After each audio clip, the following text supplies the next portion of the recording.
Começa agora a Revista Nacional. Apresentação, Carlos Vítolo.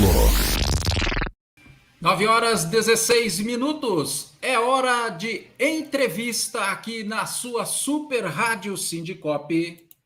No ar, entrevista. Ao vivo para você. Sejam bem-vindos.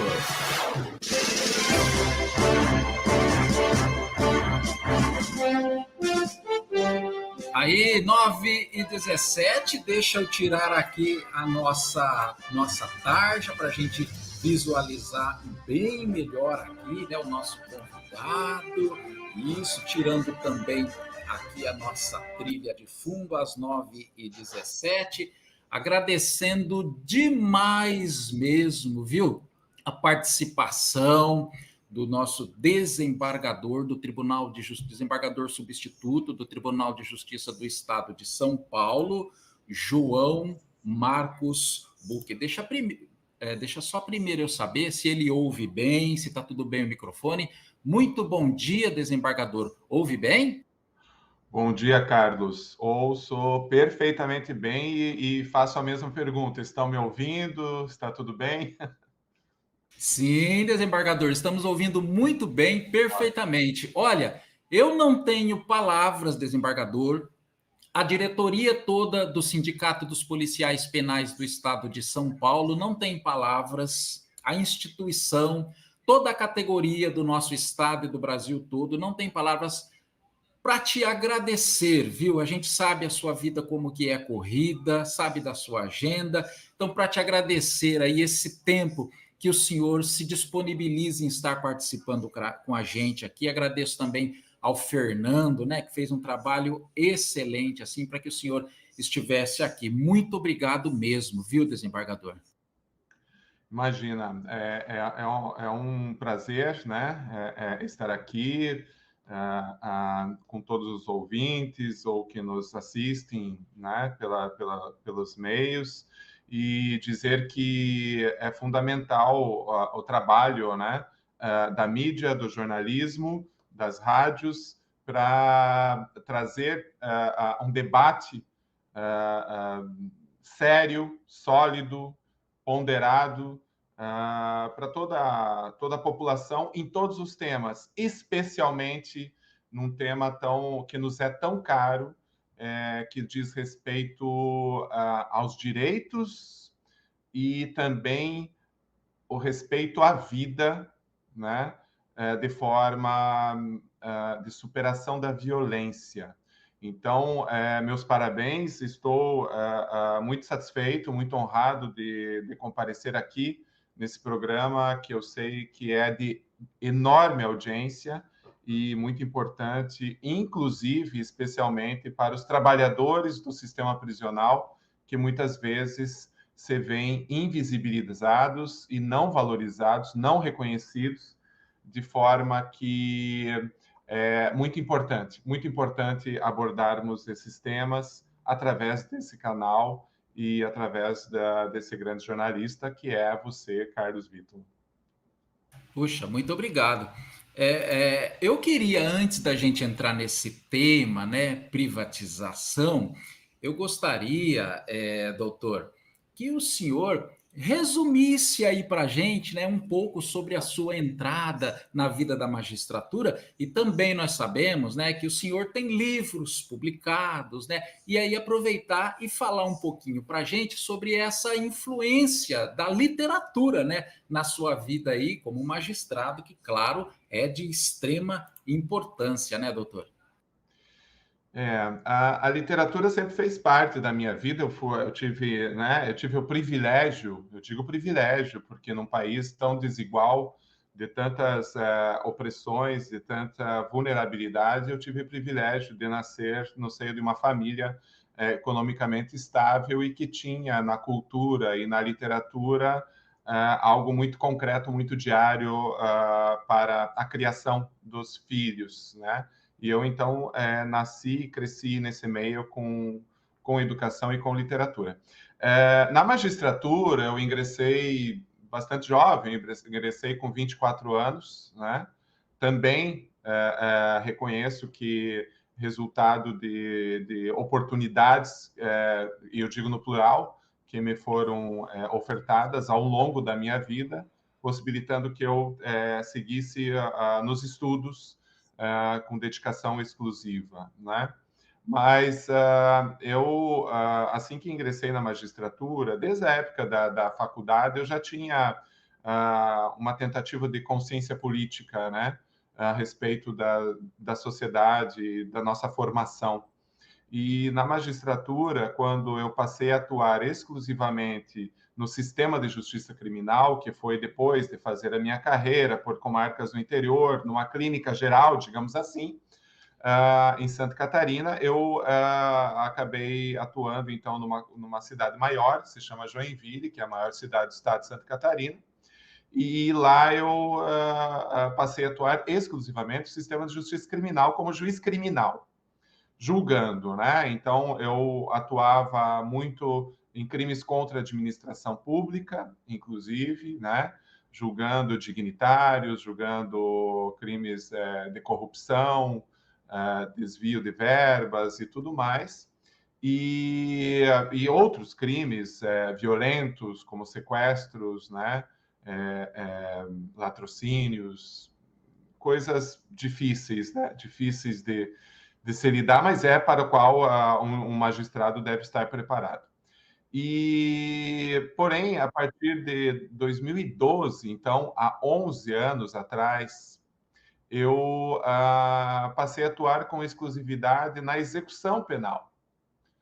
A execução penal, né, todos que atuam nesse ambiente, o juiz da execução penal, ele executa as penas, ele fiscaliza a execução das penas, mas ele recebe as sentenças condenatórias, né, de outros juízes criminais, e ali ele vai aplicar e executar essa pena, dizendo quando que a pessoa terá a possibilidade de um livramento condicional, quando que ela terá a possibilidade de uma progressão de regime, quando que haverá uma saída temporária, quando que será extinta a pena, ou seja, eu costumo dizer que o juiz da execução penal é o juiz que solta e não o juiz que prende. Porque não existe prisão perpétua no país, né? Pena de prisão perpétua, e muito menos pena de morte, né? Claro, a gente sabe, nas cifras ocultas aí, que a pena de morte existe, lamentavelmente, no nosso país, mas na execução penal, o juiz, então, ele trabalha para que uma hora aquele processo de execução penal se encerre. E ele vai se encerrar com a soltura do preso e com a libertação dele, com o encerramento da pena dele. Então, o juiz da execução penal vai aplicando isso, vai executando isso ao longo do seu trabalho. Como a minha formação é uma formação humanista, constitucionalista, eu acabei, então, atuando muito nessa questão da fiscalização do sistema prisional e no sentido de aplicação da lei, né? Defesa da aplicação da lei dentro do sistema prisional, em todos os sentidos. Não só na execução da pena para um apenado que, conforme a lei de execução penal, tem o direito de acesso a uma alimentação adequada, assistência à saúde, assistência educacional, qualificação para o trabalho, né? Mas também no sentido de avaliar os recursos humanos da unidade prisional, avaliar até que ponto aquelas pessoas, aqueles policiais penais que ali trabalham, não estão exauridos, não estão absolutamente num processo de adoecimento diante de tanta pressão e tão pouca possibilidade de atuar, né? Encontrei unidades prisionais por esse país com 1.500 presos em um determinado bloco, com 2 policiais penais cuidando. 4 policiais penais cuidando daquela situação. Então, a minha atuação sempre foi nesse sentido, de avaliar como um todo e, como juiz da execução penal, tentar, através de diálogo, através da compreensão de todo o sistema, fazer com que a gente evolua, né? Evolua, porque não é possível que nós ainda nesta etapa né, civilizatória do século XXI, termos no Brasil calabouços, termos no Brasil navios negreiros em que todas as violações aos direitos acontecem.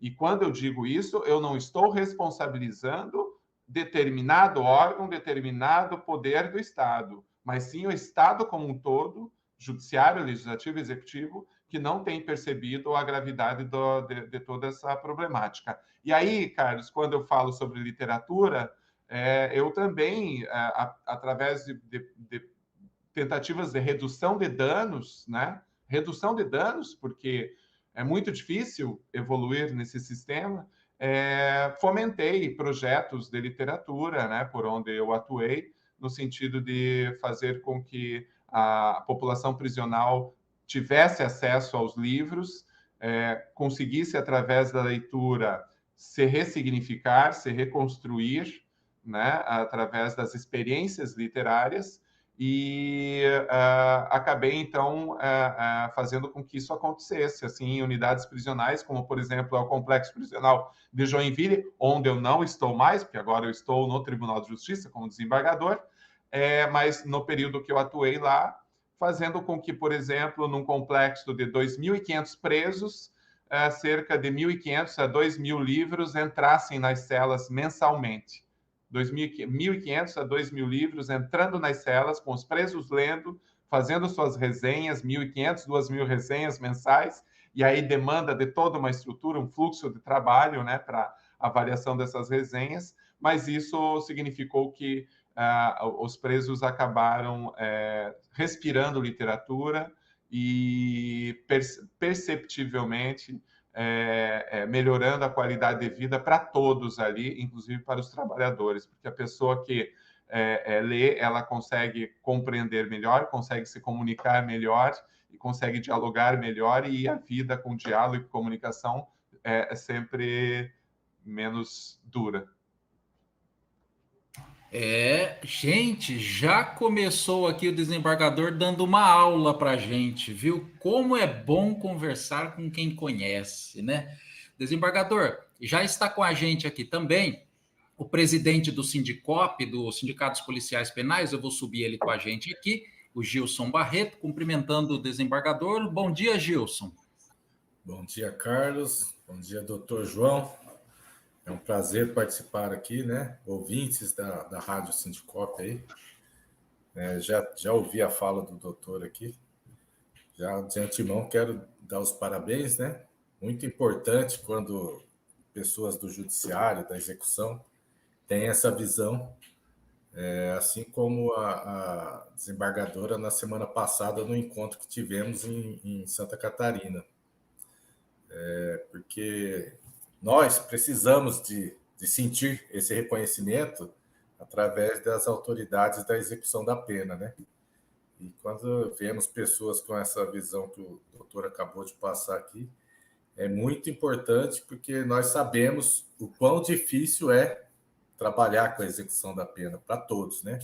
Para o juiz da execução, para o promotor e para nós que estamos lá na atividade fim, através do executivo aí, né?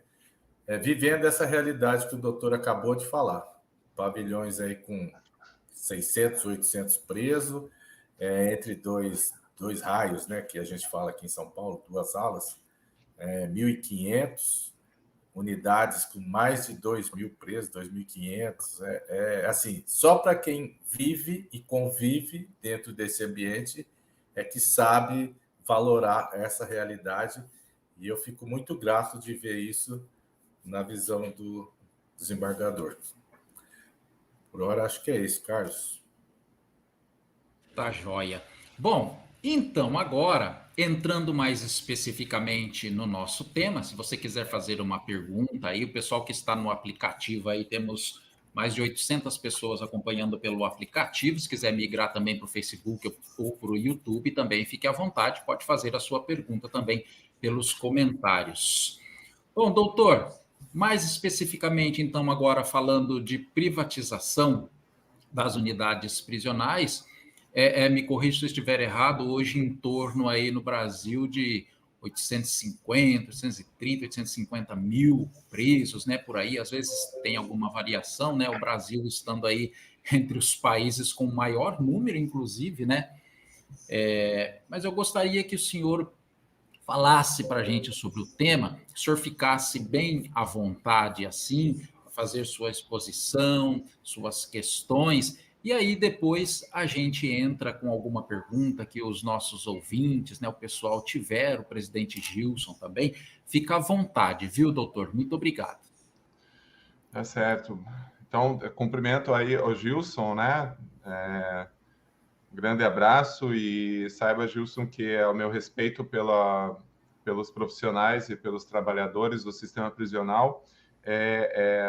Ele foi construído, né, e se aprofundando cada vez mais no momento em que eu sempre disse, né, eu sou um defensor dos direitos humanos e na prática e no dia a dia, e com os órgãos e coletivos que eu converso, que também trabalham né, na defesa mais direta dos direitos humanos no sistema prisional, eu sempre disse, olha, no momento em que nós vamos em uma unidade prisional, e eu já fui em muitas neste país todo, é claro que nós vamos para avaliar as condições que os presos estão, né? Esse é o nosso trabalho, né, de fiscalização da situação de um preso, mas jamais a evolução e a melhoria naquele sistema e o respeito aos direitos da pessoa humana que está presa será alcançado se nós não olharmos para o trabalhador. Então, a minha preocupação sempre foi conversar com os policiais penais, conversar com os trabalhadores que estão ali, para saber das condições do trabalho deles, como que eles estão, muito embora o judiciário não tenha essa ascensão, né, organizacional à estrutura que é do Poder Executivo, o judiciário tem voz, né, e pode, né, demandar dos órgãos responsáveis as melhorias no sistema para o trabalhador. Né? Muitas vezes você encontra um trabalhador que não tem um local de descanso, que a condição, o banheiro que ele usa é um banheiro pior do que o banheiro que o preso usa. Né? Então, é difícil, é muito difícil. Eu tenho eu aprendi no chão da prisão como é importante olhar para o trabalhador e tentar, né, ouvir, pelo menos ouvir o que aquela pessoa ali tem a dizer. Mas, Carlos, a questão da privatização dos presídios, olha, é lamentável, né, que a esta altura do campeonato, num governo democrático, né, com todo o respeito, a partir do momento em que superamos um discurso de ódio, de violência, através de autoridades que diziam bandido bom é bandido morto, tá com pena, leva para casa, coisas terríveis que nós costumamos ouvir em conversas de botequim, nós ouvíamos de autoridades, né, do governo federal. E isso foi superado. Efetivamente, nós assim, temos, na minha percepção, autoridades preocupadas, né, com a superação da violência. Porém, parece-me que alguns caminhos que se tomaram desde janeiro de 2023, agora, este ano, foram equivocados, absolutamente equivocados. Totalmente equivocado, mas de uma forma, de um equívoco tão grande que parece ser projeto do governo antecessor. É verdade, Carlos. É assim, a situação prisional brasileira não é de hoje. Nós estamos com mais de 850 mil pessoas presas. Os dados não são qualificados, porque o Estado não se entende. O Ministério da Justiça, a Senapen, tem números, o Conselho Nacional de Justiça tem outros números, então não se chega a um denominador comum nesses números aí, para você ver como é difícil, né? Mas, em geral, beira os 850 mil presos no país, terceiro país mais encarcerador do mundo em números absolutos, perdendo para os Estados Unidos e para a China. Os Estados Unidos têm um modelo privatizante já desde a era Bush-pai, de privatização dos presídios, e por isso que eles chegaram a 2,5 milhões de pessoas presas, beirando os 3 milhões, e tanto o governo do Obama, né, tentou iniciar uma reestatização das unidades prisionais, pelo menos as unidades prisionais federais lá dos Estados Unidos, que tem uma outra conformidade. Com o governo Trump, isso foi abandonado e houve um incentivo à privatização, e agora com o governo Biden retomou-se essa perspectiva de que a privatização é um fracasso, é fadado ao fracasso, não só em custos monetários, como custos humanos. E então está havendo uma política de reestatização. E o Brasil, neste ano de 2023, com o que nós temos visto, está tomando o caminho contrário, está tomando o caminho de privatização, que são as PPPs. Se nós chegamos a 2023 com 850 mil presos, significa que a situação é complexa. A situação prisional brasileira, ela é histórica, assim, de seletividade, de aprisionamento das populações vulnerabilizadas, aprisionamento das populações negras, decorrentes de um Estado escravocrata, já que tem na sua identidade, no seu DNA, um Estado opressor, que governa para a casta, governa para o branco que é o juiz, e o preto é que está atrás das grades. É isso. O nosso país é esse. E isso é um processo histórico, estrutural. E é claro que a gente tem que superar. Mas, na prática, o que a gente vê desde a década de 90 é um superencarceramento, através da Lei dos Crimes Hediondos, em 1990, que deu imagine que no início dos anos 90 eram 90 mil presos no país. 90 mil presos no país.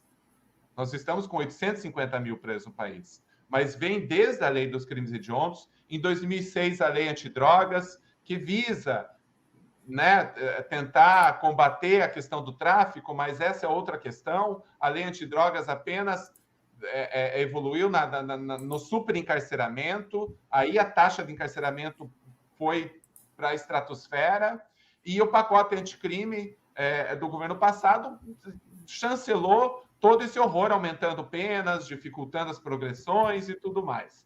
Então, não é um fator complexo. E qual é a pílula milagrosa que o governo federal atual pretende para solucionar esse problema? Através da privatização, que são as PPPs, parcerias público-privadas. Por quê? O que o governo fez? O Gilson pode ser que esteja mais aprofundado nisso, eu não tenho conhecimento de todo esse histórico, mas o atual governo, através do Ministério da Fazenda, editou um decreto que incluiu nos projetos de financiamento e infraestrutura o sistema de segurança pública e sistema prisional. E nessa disciplina, nesse ordenamento, existe a previsão das PPPs. E as PPPs significam que o BNDES, tá, vai subsidiar, inclusive com renúncia fiscal, tá, as empresas que se candidatem a construir unidades prisionais e administrar essas unidades prisionais com o seu próprio corpo de trabalhadores privatizados. Para isso, o Estado paga pagará mensalmente, como paga já nas PPPs já existentes, um valor carimbado, verba carimbada. Por exemplo, determinada unidade prisional tem 1.000 presos. O Estado pagará por preso, em geral, é esse o valor, R$2.000, R$2.500, R$3.000 por preso. Digamos que o Estado pague por preso 3.000, numa unidade prisional que tem 1.000 presos. Ele repassará à empresa que administra os recursos humanos R$3 milhões por mês, para essa empresa administrar os recursos humanos. Ora, o problema não é de gestão? Claro que o problema é de gestão, porque se o Estado repassar para uma unidade prisional absolutamente pública 3 milhões por mês, que tenha 1.000 presos, é óbvio que aquela unidade prisional vai ser bem gerida, porque vai ter verba para gerir. Então, o Estado, o Brasil, através do Ministério da Fazenda e Banco Nacional, Banco BNDES, está vindo com essas PPPs. O custo vai ser muito maior. E mais, o encarceramento vai aumentar. Porque as empresas vão desejar, quanto mais preso, mais lucro, porque nenhuma empresa se sustenta, isso é natural, não é uma crítica. Empresa nenhuma é filantrópica. Empresa tem que sobreviver, e para sobreviver ela tem que ter lucro. E ela vai ter lucro em cima da mão de obra. E ela vai ter lucro em cima da mão de obra do preso. E ela vai ter lucro em cima da mão de obra do preso preto, escravizado. Por isso que eu digo da gravidade desse projeto num governo democrático. Um projeto neoliberal estadunidense que está revendo esse projeto lá nos Estados Unidos. Grandes conglomerados de segurança privada estão com os olhos no Brasil, porque o mercado brasileiro, a seguir essa política de privatização, vai se abrir e grandes empresas virão para o Brasil para explorar essa mão de obra. E pior de tudo, Carlos, onde que fica o ser humano, o cidadão, na superação da violência? Não fica.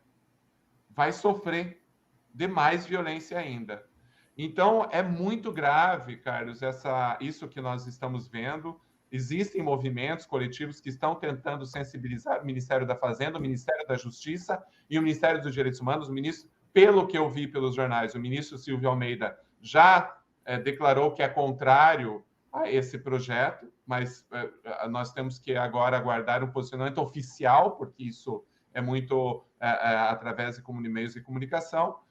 Porém, o que nós esperamos é que o Ministério da Justiça e o Ministério da Fazenda retroajam nisso, né, e façam com que, poxa, vamos no mínimo suspender esse projeto aí, vamos fazer um amplo debate, uma discussão com a academia, com os trabalhadores, com os coletivos, com a sociedade civil organizada, para então, sim, evoluir nessa questão. Não da forma como tem sido feita, infelizmente. Minha gente, é realmente muito difícil, né? Pois não, Gilson, uma sua questão para o doutor, para o desembargador. Ô, Carlos, gostaria de passar já uma realidade que enfrentamos aqui em São Paulo para o doutor João, né? Essa questão que a gente está conversando aqui agora, no ano de 2019, com o governo João Dória, nós enfrentamos ela bem forte no estado de São Paulo, porque já era proposta declarada de campanha dele as PPPs. Inclusive, por sermos filiados a uma entidade internacional, nós conseguimos fazer um seminário trazendo trabalhadores do sistema penitenciário americano aqui para conhecermos essa realidade, né? E naquele momento, já no ano de 2019, já vinha acontecendo a reestatização, porque foi uma coisa que ela aumenta dependendo dos governos, né? Não é projeto de Estado. Depende da ânsia de quem está no poder. E tivemos elementos ali que a gente entende que lá a política é diferente da nossa, até porque lá eles vivem muito de fundos de pensões, eles investem em bolsa. E, assim, o enfrentamento lá acaba indo para o capital. As empresas que vêm gerir sistema penitenciário, os trabalhadores organizados começaram a fazer pressões com as empresas que investem em bolsa que fizesse aporte financeiro nesse sentido. Agora, a mercantilização da pena, pura e simplesmente mesmo, a concessão de presídio, ela se equipara a uma concessão de ônibus, né, dos municípios aí que as prefeituras, o estado, ele tem que fazer aporte ali. Tem que transportar 1.000 passageiros. Se não tiver 1.000 passageiros ali dentro do ônibus, o estado vai arcar com a diferença. E essa diferença acaba que ela fica muito cara. No estado de São Paulo, o preço já, assim, números, né, que tem por aqui, ele varia em torno de R$ 2.000. Uma PPP, esse preço já pularia para valores de 5.000 a mais. E vai de encontro no que o doutor falou. Se você vai investir 5.000 na iniciativa privada, por que você não investe 5.000 na iniciativa pública, porque já foi construído com dinheiro público, inclusive da União e do Estado? Então, o que a gente vê é que por trás, né? Vamos falar por trás, porque não tem outra conversa, tem que ter algum esquema, tem que ter interesses que não são os interesses públicos, não tem o interesse da ressocialização, o interesse é o lucro. E o lucro é para quem? Esse lucro é retornado em forma de financiamento de campanha, porque é isso que a gente tem conhecimento, né? O Estado, ele quer se livrar das suas obrigações, embora o Brasil seja um Estado que tributa muito, né, que cobra muito, a gente tem visto que esses governantes, né, nas mais variadas áreas, desde a União, Estado, município, eles querem se ver livres das obrigações constitucionais que são ali previstas para o Estado, né? A educação, a segurança, a saúde. O que vemos é uma precarização e uma mercantilização nessas principais áreas que o governo deveria assistir mais os menos favorecidos. E assim, não se vê a preocupação com o ser humano, né? Igual o doutor coloca aí. E esse ano, o vice-presidente Geraldo Alckmin esteve aqui em Bauru em setembro, logo após ele ter assinado o decreto, porque ele que estava na presidência, né? E já protocolamos ali um pedido de revogação desse decreto e também manifestamos total apoio a uma carta que foi feita pelas entidades aí, que essas entidades elas se reuniram e nós, trabalhadores, não tivemos conhecimento, ninguém nos convidou, mas são 87 entidades, né, das mais variadas áreas da sociedade, segmentos, e que nós apoiamos isso aí, porque é assim, se o governo ele quer doar dinheiro público para iniciativa privada, tratar de uma coisa que é obrigação dele, precarizando cada vez mais o serviço público, impondo sofrimento para o apenado e para os trabalhadores do meio, que o doutor já constatou isso em loco, eu acho que tem que ter uma pressão da sociedade, dos órgãos responsáveis, das famílias de preso, porque acaba que também são muito penalizados, né, os familiares dos apenados, uma vez que o sistema penitenciário ele é voltado para o preso e não para os trabalhadores. Tanto que a gente vê se falar muito de direitos humanos para o apenado, mas a hora que as pessoas conhecem lá dentro, igual o doutor conhece, já falou aqui, aí você vê que nós também tiramos a pena junto com o preso. A única diferença é que você tem a escala de horário 24/72, aqui em São Paulo é 12/36, mas sofremos também, né, dos males do aprisionamento, de síndrome de emparedamento, de vários problemas aí de estresse mental, assim, péssimo, é péssimo. Só em São Paulo esse ano aqui a gente já tem aí no mínimo 8 colegas aí que se suicidaram, não se sabe assim precisamente os motivos, mas a gente sabe que o meio que nós convivemos pode levar, pode agravar, né, certas situações. E a gente ombreia com o doutor e com quem defende essa causa, né? Nessa questão de fazer essa investigação, ter essa responsabilidade de apurar e pressionar os órgãos, né? Que se invista mais na execução da pena, em todos os segmentos da execução da pena, no juiz da execução, no promotor da execução e nos trabalhadores ali finais mesmo, né, da execução da pena. Por hora é isso, Carlos. Tá certo. É bem lembrado, viu, o Gilson, né? O ex-governo aqui de São Paulo, Dória, quando ele deu uma coletiva de imprensa, né, anunciando que faria a privatização por aqui, né? Doutor João, o senhor conhece bem, né, esse sistema de privatização. O senhor conhece esse sistema, claro, né, ali de Minas Gerais, não é? Em comparação ali com esse sistema dos Estados Unidos, ao que me parece, a tendência nos últimos anos, não é de se privatizar, né? Mas parece que por aqui a gente tem andado na contramão do mundo. Como que é essa questão? É aí que assim, a contraditoriedade, né? Porque, como eu disse, o Brasil, em números absolutos, é o terceiro país, né? Perdendo para os Estados Unidos, para a China, que tem 1 bilhão de habitantes, e o Brasil vindo em terceiro lugar. Logo após o Brasil é a Rússia, mas essa discussão ela acontece em todos os ambientes, em todas as esferas do mundo, dos países. Eu conheço algo do sistema prisional americano, fiz um intercâmbio lá no estado da Virgínia e também fiz algumas visitas no sistema prisional da Itália, da Alemanha, da França e da Inglaterra. E o que eu percebo é que onde a prisão é mais próxima da lei, né? Onde a prisão é menos grave e que cumpre, de certa forma, a sua função, que é a tentativa de redução da violência, né?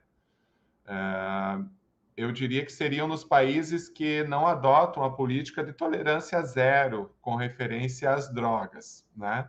Como, por exemplo, a Alemanha, a própria Inglaterra, mas os países nórdicos ali, que estão fechando prisões, né? Eles não têm, eles estão reduzindo o número, quer dizer, e as pessoas, então, que trabalham dentro desse sistema, eu visitei uma unidade prisional na Alemanha, em Arnstadt.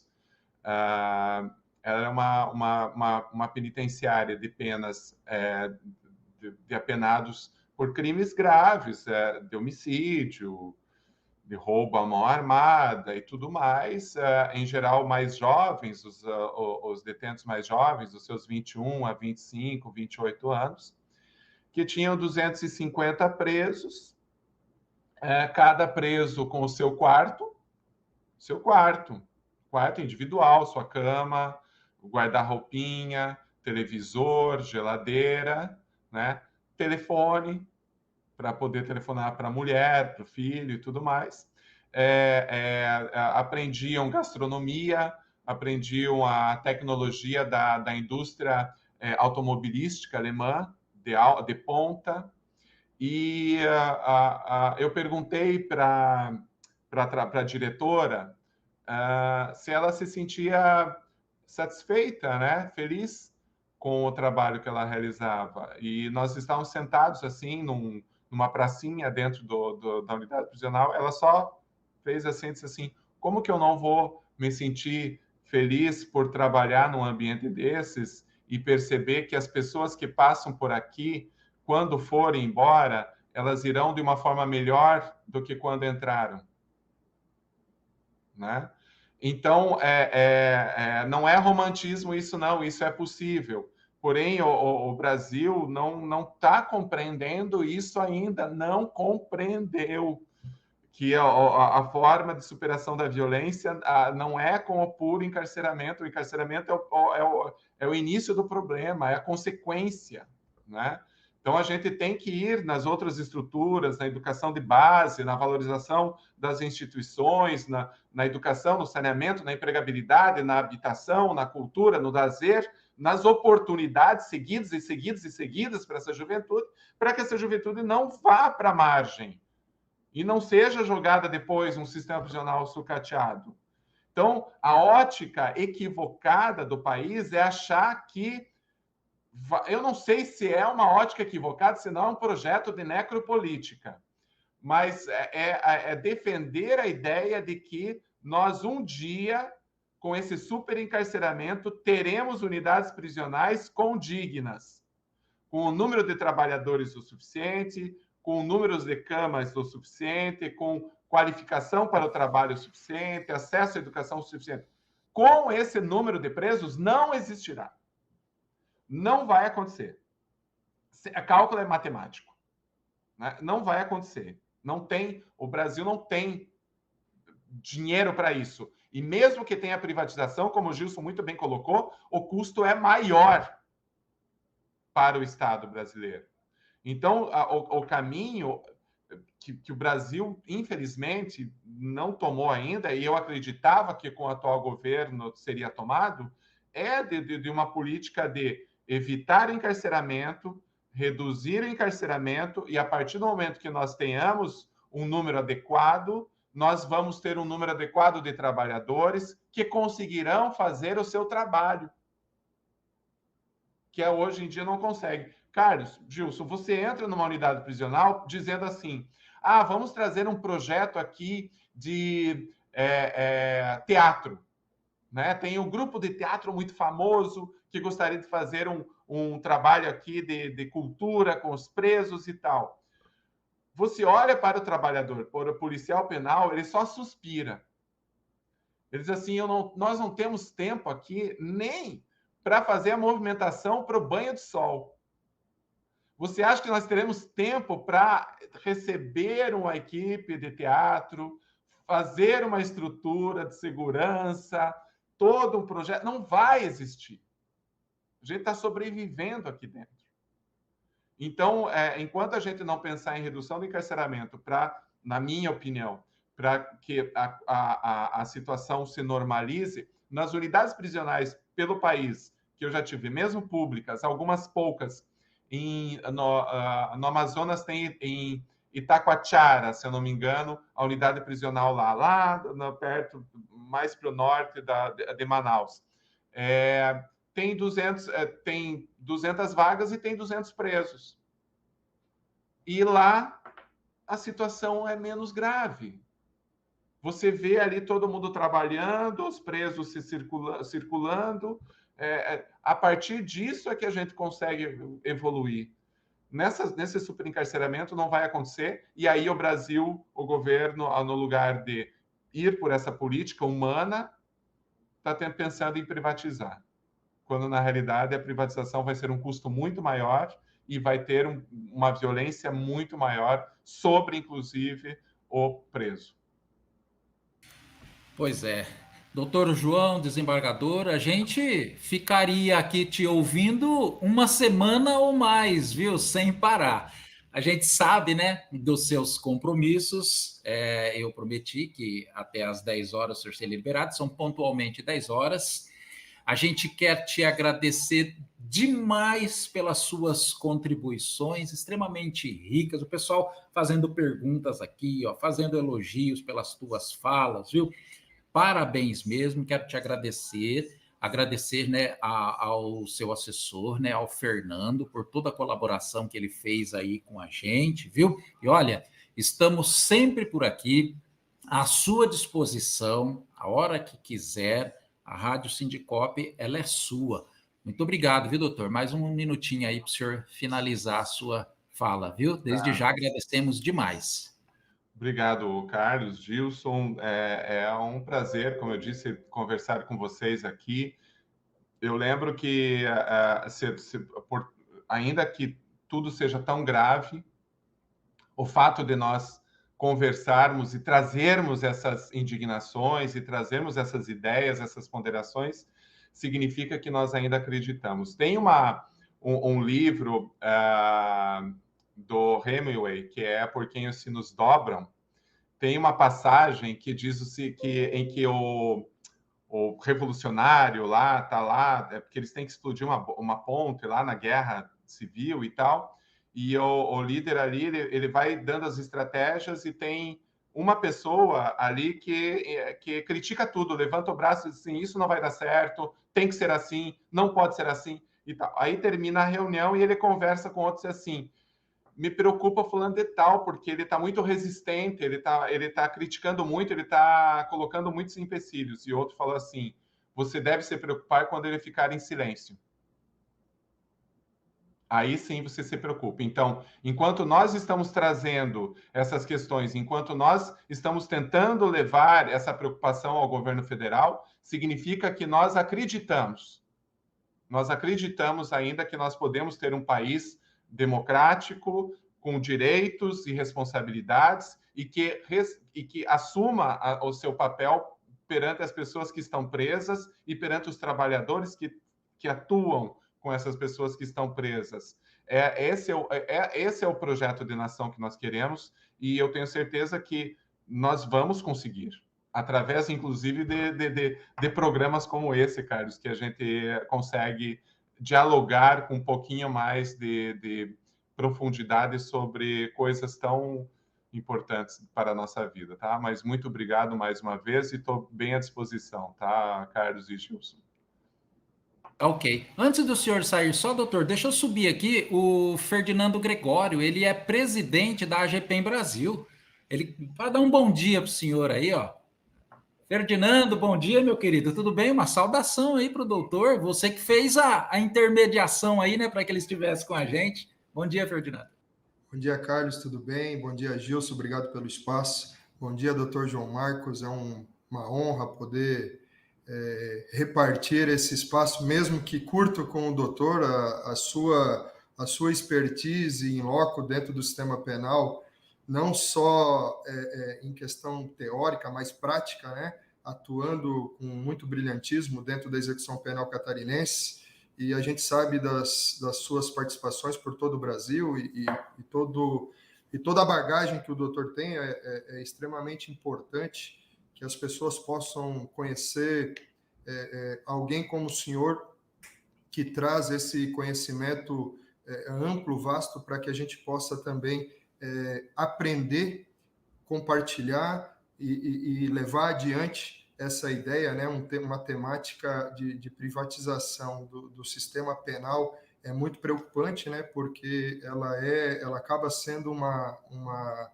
exploração da mão de obra e acaba perdendo o fim social realmente, que é a reinserção social daquela pessoa presa que em determinado momento, independente da situação, ela saiu dos parâmetros impostos pela sociedade, e o senhor conduz muito bem isso e nos deixa muito felizes. Eu, infelizmente, não pude participar antes, mas acompanhei no carro até chegar aqui toda a sua entrevista e fico muito feliz pelo senhor ter colocado à disposição não só de São Paulo, mas de todo o Brasil, né? O Sindicop é o maior sindicato da América Latina do sistema penal, e o alcance é imenso. Então, muito obrigado, doutor.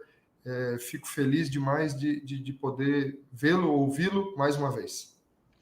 Obrigado, Ferdinando. Um prazer conversar com você. Já há algumas semanas eu recebi aqui, né, no gabinete, e fizemos essa conversa, e através da sua pessoa que hoje esse programa acabou se concretizando. Meu agradecimento e parabéns pelo trabalho aí, Ferdinando, e continuo à disposição, como sempre. Obrigado, doutor. Tá joia. Valeu, doutor. Muito obrigado. Fique sempre à vontade, viu? Até mais. Tchau, tchau.